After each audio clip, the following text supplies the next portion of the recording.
आज हम पढ़ने जा रहे हैं पाठ 21 पत्र लेखन यानी पत्र लिखने की विधि। तो पत्र क्यों लिखे जाते हैं?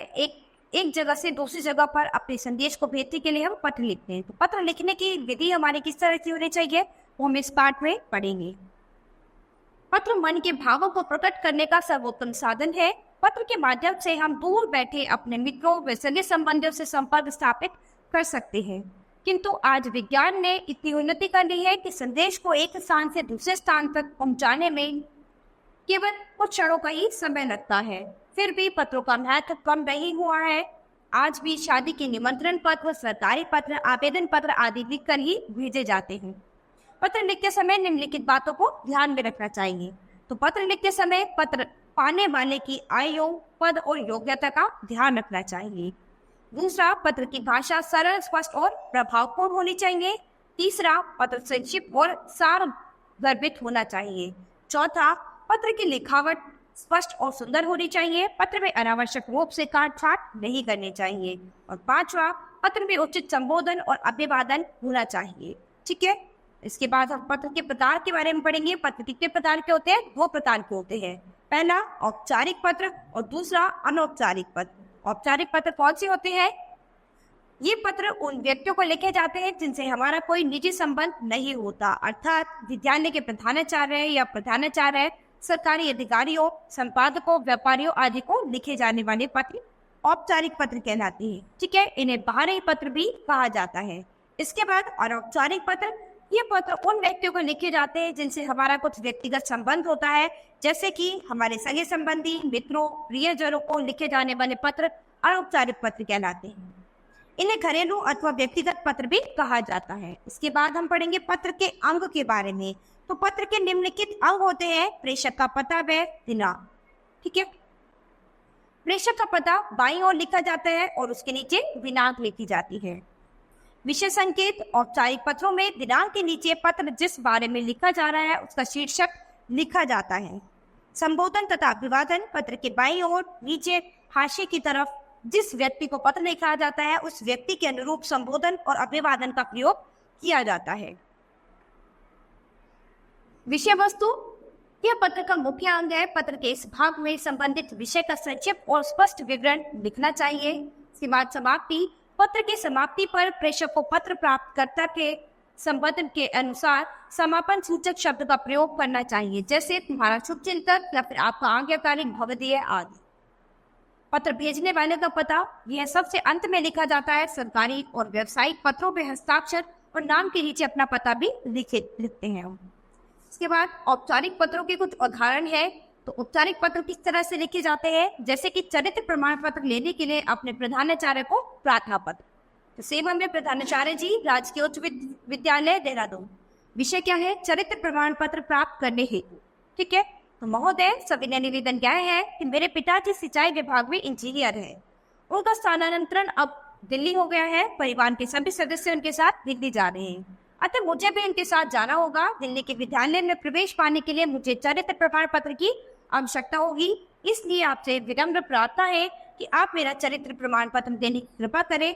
इस कृपा के लिए मैं सर्वदा आपके प्रति कृतज्ञ रहूंगा। धन्यवाद। आपका आज्ञाकारी शिष्य क ख ग यानी कक्षा 7A का ये छात्र है और दिनांक यहाँ पर उसकी जो भी होगी। ठीक है, तो यहाँ पर ये औपचारिक पत्र है, वो चरित्र प्रमाण पत्र प्राप्त करने के लिए अपने प्रधानाचार्य जी को लिखा गया है। इसके बाद है परीक्षा के दिनों में बार बार बिजली जाने से उत्पन्न असुविधा के कारण नगर विद्युत बोर्ड के महाप्रबंधक को। ठीक है, सेवा में महाप्रबंधक महोदय, मेरठ विद्युत बोर्ड मेरठ। विषय क्या है? बिजली की अधिक कटौती के संबंध में। महोदय, मैं इस पत्र द्वारा आपका ध्यान नवीन कच्ची सड़क क्षेत्र में बिजली के संकट से उत्पन्न कठिनाइयों की ओर आकृष्ट करना चाहता हूँ। इस क्षेत्र में घंटों बिजली नहीं आती, जिस कारण यहाँ के निवासियों को, विशेषकर विद्यार्थियों को अत्यधिक कठिनाई का सामना करना पड़ता है। बीच बीच में 10 मिनट के लिए बिजली आती है तो राहत का अनुभव होता है, परंतु थोड़ी ही देर में फिर से चली जाती है। लगता है मानो बिजली आंख में चोली खेल रही है। ऐसा प्रतिदिन होता है, जिससे विद्यार्थियों की पढ़ाई पर बहुत बुरा प्रभाव पड़ता है, क्योंकि विद्यार्थी परीक्षा की तैयारी ठीक से नहीं कर पाते हैं। यदि यह क्रम और जारी रहा तो इससे विद्यार्थियों के परीक्षा परिणाम जो है वो बहुत ही बुरा पड़ेगा, उसका भविष्य डगमगा जाएगा, अंधकार में हो जाएगा। तो क्या है, आपसे अनुरोध है कि इस समस्या को सुलझाने के लिए कुछ आवश्यक कदम उठाइए। धन्यवाद महोदय, जो भी आपका नाम है। ठीक है, इसके बाद कुछ अनौपचारिक पत्रों के उदाहरण दिए गए हैं। तो अनौपचारिक पत्र किस तरह के होते हैं?